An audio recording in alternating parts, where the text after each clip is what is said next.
Okay, so a few years ago I was in school and I asked to go to the restroom because I had to take a fat piss. Well, while I was in there they announced on the intercom we were going in lockdown like a bad bitch. I didn't really care, but I stayed in the bathroom instead of walking back to class. And so then I hear the door open and I look, who the hell just walked in the bathroom? Well, it was this hot kid I had never seen, and before I said anything we started to make out, which was fine by me, Mr. Hands bigger than my face. And so it kept progressing and he took off his jacket. Well, I heard something hard hit the floor and looked down, it was a gun. I didn't really mind though, I was into it and proceeded to hit him with that Gok 3000 with the double hand twists. He was really hot and noises he made, woo chile. Well, before you know he was inside of me and shit, and then he finished, so I got up and started to put my clothes back on and left and never saw him after that. And apparently he was the reason we were on lockdown. He was gonna shoot up our school or something, LMAO. But me being a queen distracted him with that gorilla grip coochie. Out here saving lives and shit. From Anonymous. Story time! So yesterday my friends and I all went to the fair and there were 6 of us in total. And none of us wanted to have to worry about driving there and parking, so we just Ubered instead. So we left the fair around 11:15 and we walked to a nearby shopping center where the Uber picked us up about 10 minutes late. We ended up leaving at 11:30. We get in the Uber, the man says hello, and we head home the normal way. Everything's fine. And my parents don't like when I Uber, so they were tracking me on Life 360 from the moment I got in the car. After about 10 minutes in, I get a text from my mom, and it said, "Where are you?" I look up from my phone and I realize I have no idea where we are, and Ubers know their directions, they know how to take you home. We were 20 minutes out of the way. So I'm terrified. My mom's texting me nonstop, literally about to call the police. I'm gonna run out of time, but posting part 2.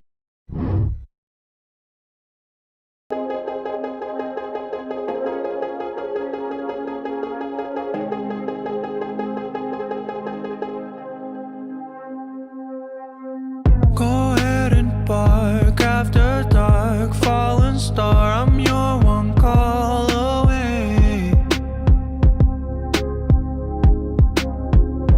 Motel halls, neon walls, when night falls, I am your escape.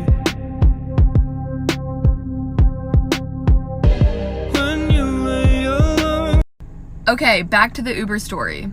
Our parents are freaking out, we're texting each other in our group chat so he doesn't hear us.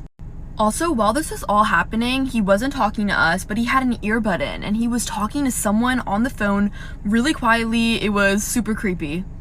My mom starts calling me again, and he hears the ring.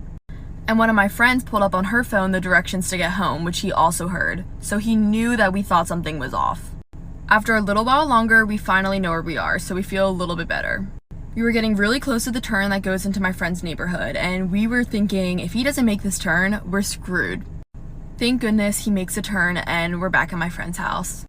But the scary thing is what if he was planning something, but since our phones were ringing and we had the GPS up, that he changed his mind. Because we were not going home. I still can't stop thinking about it. This is the one time Life 360 has come in handy. We're all safe now. Story time. A girl named Akira Kendrick sent me this story, and the background of it is that her dad was very abusive to her mother, and her mother got custody of Akira, and her dad was not happy about that. Anyway, so Akira was with her aunt and her cousins at her grandmother's house, all on her mother's side, and her dad stops by to say hello.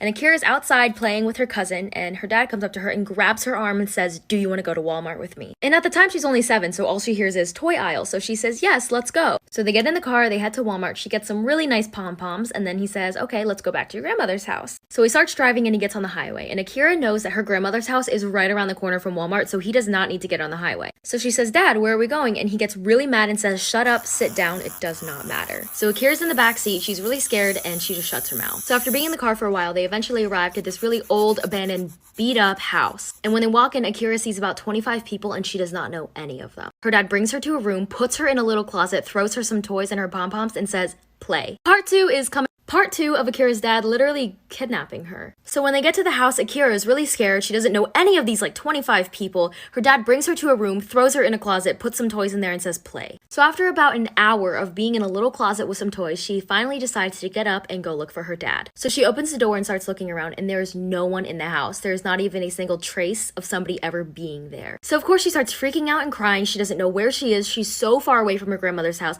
and she doesn't have a phone. And so eventually, after 3 hours, she hears somebody.